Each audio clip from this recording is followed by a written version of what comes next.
Deputy CM గా ఆయన ఢిల్లీ పర్యటనకు వెళ్ళినందుకు ఆయన వెళ్ళింది వేరే పనుల వల్ల కావచ్చు, కానీ అక్కడ మొత్తం ఏపీ గురించే మాట్లాడినా కూడా కొంతమంది మాత్రం ఆయన స్వయంగా వాళ్ళ ఫ్యామిలీ కోసం చేయడానికి కోసం, అదేవిధంగా నాగబాబు గురించి మాట్లాడడానికి వెళ్ళారంటున్నారు.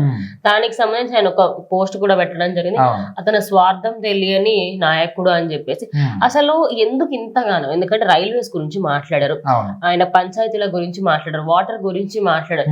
అంటే ఏ శాఖలలో ప్రాబ్లం ఉందని చేస్తే అక్కడ ఉన్న మంత్రులందరితో మాట్లాడి ప్రతి ఒక్కరి దగ్గరికి వెళ్ళి బట్ అన్నిటికీ సంబంధించి ఏదో ఒక్కటైనా సరే నిధులు కేటాయించమని, ఇన్ని చేసినప్పటికీ కూడా ఎందుకు అంత నెగిటివిటీ? అయితే ఇక్కడ ఉన్న ఒక పాయింట్ ఏంటంటే, మనము ఎలక్షన్ లో పవన్ కళ్యాణ్ గెలిచినప్పటి నుంచి కూడా నాగబాబుకి ఏదైనా కీలక పోస్ట్ ఇవ్వాలి, కీలకమైన పదవి ఇవ్వాలని అందరూ కూడా అనుకుంటున్నారు. జనసేన కూటమి ప్రభుత్వం అందరూ కూడా అనుకుంటున్నారు. అయితే ఇప్పుడు ఆంధ్రప్రదేశ్ లో వైసీపీ పార్టీకి చెందిన వాళ్ళు 3 రాజ్యసభ నుంచి రాజీనామా చేయడం జరిగింది. సో ఈ 3 ఖాళీ ఉన్నప్పుడు ఈ 3 ఖాళీలని ఎవరు భర్తీ చేస్తారు అని ఇప్పుడు అందరూ కూడా ఇదే ఆలోచిస్తున్నారు. అయితే కూటమి ప్రభుత్వంలో 3 పార్టీలు ఉన్నాయి, Janasena, BJP, Telugu Desam party. So ఒక్కొక్క పార్టీ నుంచి ఒక్కొక్కరిని తీసుకుంటే సరిపోతుంది కదా, 3 ఫిల్ అయిపోతాయి కదా అనుకుంటున్నారు. అయితే అప్పటి ఎలక్షన్స్ అప్పుడు చూసుకుంటే బీజేపీ పార్టీకి 2 సీట్లు ఎక్కువడం జరిగింది. సో అందుకోసమని ఇప్పుడు బీజేపీ పార్టీకి ఇవ్వకుండా టీడీపీ పార్టీకి 2 సీట్లు, జనసేనకు 1 ఇవ్వాలనుకుంటున్నారు. సో జనసేనకు 1 ఇచ్చినప్పుడు పవన్ కళ్యాణ్ ఈ సీట్ ఎవరికి ఇస్తాడు? సో ఖచ్చితంగా నాగబాబుని అనుకుంటారని అనుకుంటున్నారు. అయితే ఆయన ఢిల్లీ పర్యటనకు పోయింది ఎందుకు, అది వేరే విషయం.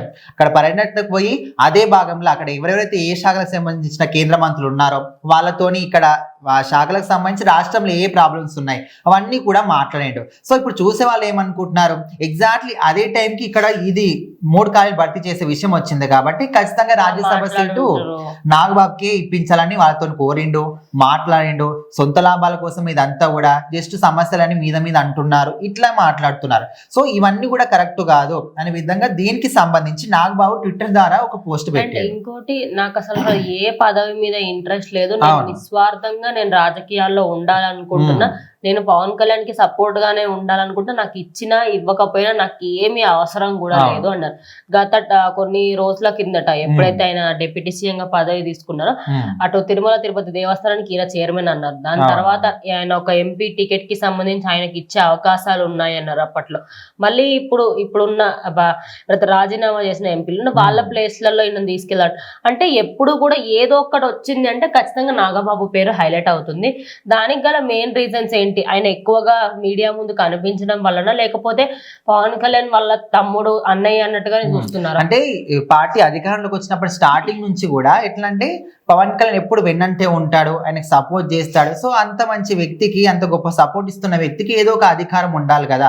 సో అందుకోసమని ఇట్లా అంటున్నారు అనుకున్నారు. కానీ సో ఇప్పుడు దృష్టి అంతా కూడా ఆయన మీదకి కాకుండా పవన్ కళ్యాణ్ మీదకి మలుతుంది. ఎట్లా అంటే ఈయన సొంత లాభాల కోసం మాట్లాడాడు, ఎక్కడ పోయినా కూడా ఇప్పుడు దీని గురించే మాట్లాడడానికి పోయిండు, కానీ మీద ఇట్లా ప్రజల సమస్యలను పొలుముకుంటున్నాడు అని అట్లా విమర్శలు చేస్తున్నప్పుడు వాటికి ఇట్లా ఆయన సమాధానం చెప్పిండు. అతను స్వార్థం తెలియని ప్రజానాయకుడు, అతని ప్రతి పని ప్రజా శ్రేయస్సు కోసమే, వ్యక్తిగత స్వార్థానికి అతను ఎప్పుడు దూరంగానే ఉంటాడు, అతను ఎప్పుడు సత్యానికి ధర్మానికి కట్టుబడి ఉంటాడు, మన రాష్ట్ర బంగారు భవిష్యత్తు కోసం ఎంతవరకైనా వెళ్తాడు, పోరాడతాడు. ఢిల్లీ వెళ్ళిన పర్పస్ స్వార్థ ప్రయోజనాల కోసం కాదు, మన రాష్ట్ర ప్రయోజనాల కోసం. అలాంటి నాయకుడి కోసం నా లైఫ్ ని ఇవ్వటానికి నేను ఎప్పుడూ సిద్ధంగా ఉంటాను. I don't have any political ambitions other than to serve my leader. So ఆయనకి ఎప్పుడు కూడా సేవ చేయడం కన్నా ఇంకేది కూడా నాకు వద్దు, ఈ పాలిటిక్స్ మీద, రాజకీయాల మీద, పదవుల మీద నాకు ఎలాంటి ఆశ లేదు. సో ఆయన ఎప్పుడు ఏది మాట్లాడినా అక్కడికి వెళ్ళింది కూడా రాష్ట్రం కోసం మాత్రమే, నా కోసం కాదు, ఆయన స్వార్థం కోసం కాదు. నాకు ఎలాంటి ఆశ లేనప్పుడు ఆయన ఎందుకు మాట్లాడతాడు అని క్లియర్ గా ఆయన మాట్లాడడం జరిగింది. ఎట్లా అయినా దుమ్ము పోయాలనుకునే వాళ్ళు దుమ్మెత్తి పోసిన వాళ్ళు ఎలా అయినా దుమ్మెత్తి పోస్తారు కాబట్టి ఖచ్చితంగా అక్కడ జరిగింది ఇది కాదు. ఎందుకంటే మనకు అక్కడ ఏమేమి జరిగినాయి ఏంటనేది అఫీషియల్ గా ఆయన టీం వాళ్ళే అనౌన్స్ చేశారు. సో ఖచ్చితంగా ఆయనకి ఇస్తే ఇస్తారు, లేకపోతే చాలా ఇతర పార్టీలోనే ఎంతో మంది చాలా సంవత్సరాల నుంచి ఏదైనా ఒక పోస్ట్ ఇస్తారేమో వెయిట్ చేసిన వాళ్ళు ఎంతో మంది ఉన్నారు, వాళ్ళకు కూడా ఇచ్చే ఛాన్సెస్ కూడా ఉన్నాయి.